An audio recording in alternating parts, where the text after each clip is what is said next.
दोस्तों, इंसानों ने जब से इस दुनिया को देखना चालू किया है, इस ब्रह्मांड को देखना चालू किया है, तो कुछ चीज़ों ने उनको अपनी ओर आकर्षित किया है। जैसे कि हमारा सन, मून, स्टार्स, इन सब चीज़ों में एक चीज़ कॉमन थी कि ये समय के साथ अपनी पोजीशन को चेंज करते हैं।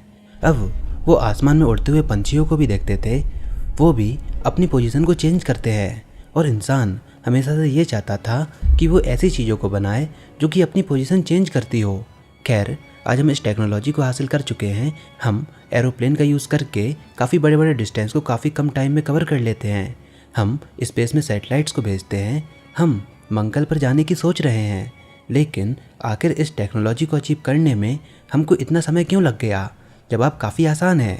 हमारे पास इन चीज़ को बनाने की साइंस मौजूद नहीं थी।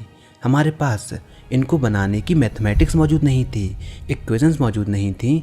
अगर आप इस ब्रह्मांड को देखो तो सभी चीज़ आपको चलती हुई नज़र आएंगी। आपने स्मॉलर क्लासेस में ये पढ़ा भी होगा कि इस दुनिया में परफेक्ट रेस्ट में कोई भी ऑब्जेक्ट नहीं है, सभी चीज़ें मोशन में है। तो ऐसी टेक्नोलॉजी बनाना जो कि टाइम के साथ अपनी पोजीशन को चेंज करे, मूव करे, उसके लिए हमको एक ऐसी साइंस की ज़रूरत होगी जो कि चेंज का डिस्क्रिप्शन हमको दे। हमको मैथमेटिक्स ऑफ चेंज की ज़रूरत होगी। हमको एक ऐसी टूल की ज़रूरत होगी जो कि चेंज की जानकारी हमको दे। और आप सब जानते ही हैं, वो मैथमेटिकल टूल है कैलकुलस। अभी इस टूल का इस्तेमाल फिजिक्स में सबसे पहले किया गया था, क्योंकि फिजिक्स में ज़्यादातर हम चेंजेस की ही स्टडी करते हैं। तो चलिए आज हम इसी मैथमेटिक्स ऑफ चेंज को थोड़ा हिस्टोरिकल पर्सपेक्टिव से जानते हैं कि आखिर इसकी नीड इंसानों को क्यों पड़ी। तो सबसे पहले मैं आपको ग्रीक सिविलाइजेशन के टाइम पर लेकर चलता हूँ। इन्होंने हमको ज्योमेट्री के बारे में काफ़ी कुछ बताया।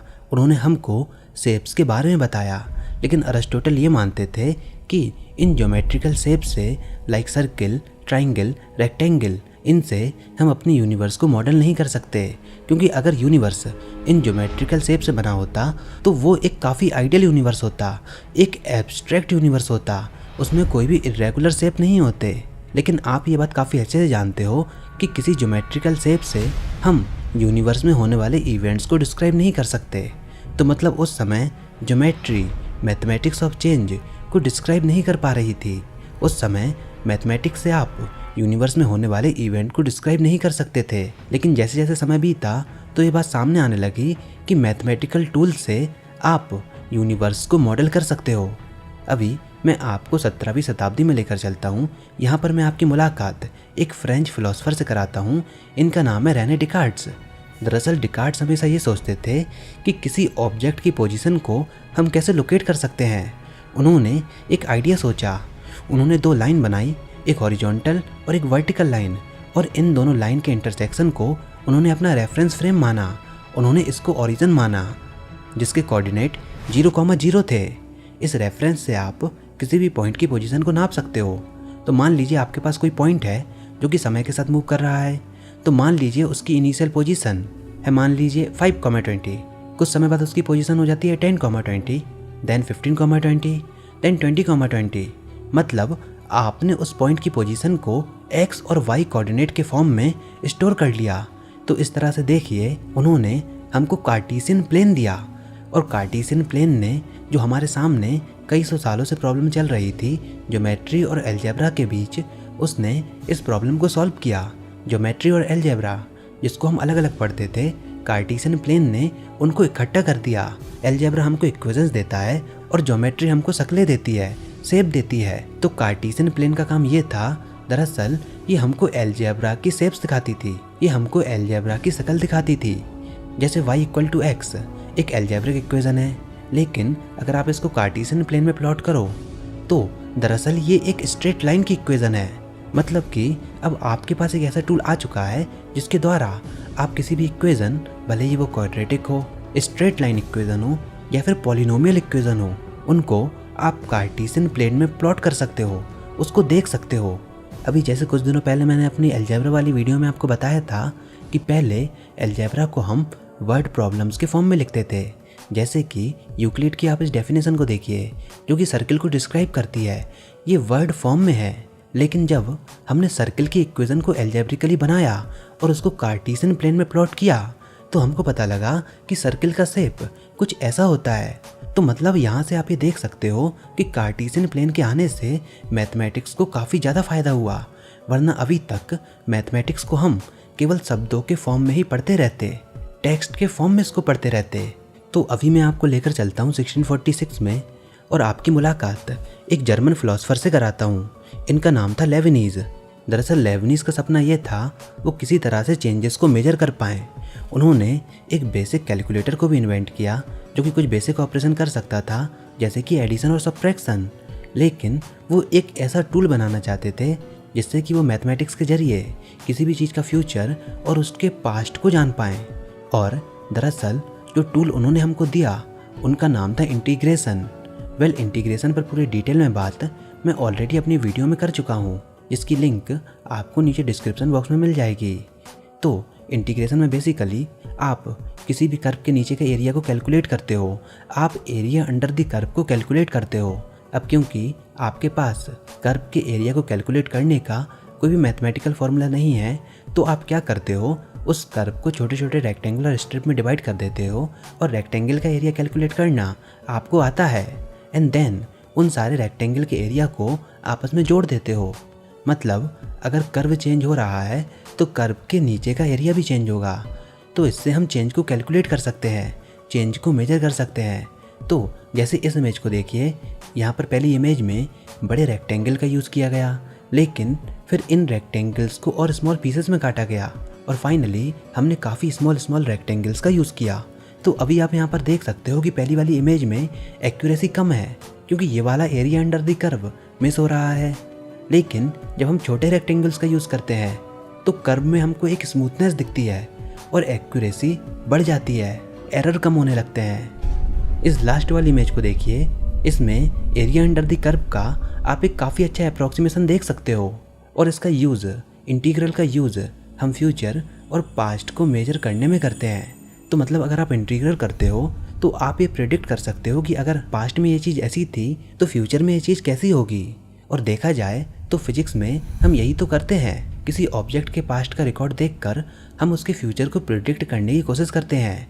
और जब भी हम ऐसा करते हैं तो हमारे सामने इंटीग्रेशन ज़रूर आता है, क्योंकि इंटीग्रेशन ही वो टूल है जो पास्ट एंड फ्यूचर को मेजर करता है। तो इस तरह आप चेंज को मेजर कर सकते हो। लेकिन इसके साथ ही साथ अब मैं आपकी मुलाकात आइजैक न्यूटन से कराता हूँ। दरअसल वो भी यही चाहते थे कि वो चेंज की स्टडी करें। वो चाहते थे कि वो मूविंग ऑब्जेक्ट को डिफाइन करें, लेकिन उनके पास कोई ऐसी मैथमेटिक्स नहीं थी जो कि चेंज को रिप्रेजेंट करे। दरअसल न्यूटन मूविंग ऑब्जेक्ट को देखते थे जैसे किसी कॉमेट की ट्रेजेक्टरी या फिर कोई ट्री से फॉल होता हुआ एप्पल। तो वो इन चीज़ों को मैथमेटिक्स में मॉडल करना चाहते थे, पर उन्होंने ये पाया कि ऐसी मैथमेटिक्स तो एग्जिस्ट ही नहीं करती। तो उन्होंने सोचा कि एक ऐसे मैथमेटिकल टूल को इन्वेंट किया जाए जो कि किसी भी पॉइंट पर चेंज को डिफाइन कर दे। जैसे अगर कोई एप्पल ट्री से गिर रहा है तो किसी गिवन पॉइंट ऑफ टाइम पर उसकी स्पीड क्या होगी, ये चीज़ हमको इंटीग्रेशन नहीं बता सकती। ये चीज़ आपको एक दूसरा टूल बता सकता है जिसको हम बोलते हैं डेरिवेटिव। दरअसल डेरिवेटिव किसी भी गिवन पॉइंट पर स्लोप बताता है। डेरिवेटिव हमको इंस्टेंटेनियस पॉइंट पर स्लोप कैलकुलेट करके देता है dy/dx। वेल, इसके ऊपर भी मैं पूरे डिटेल में एक वीडियो बना चुका हूँ, उसकी लिंक भी आपको नीचे डिस्क्रिप्शन बॉक्स में मिल जाएगी। लेकिन हाँ, डेरिवेटिव इंटीग्रल की तरह ही एक और टूल है जिससे हम चेंजेस के बारे में पता लगाते हैं। तो मतलब इन टूल से हम उन सारी चीज़ों को मॉडल कर सकते हैं जो कि चेंज हो रही हैं। और इस चीज़ को न्यूटन ने अपनी बुक में काफ़ी अच्छे से डिस्क्राइब किया है, द मेथड ऑफ फ्लक्सियंस में।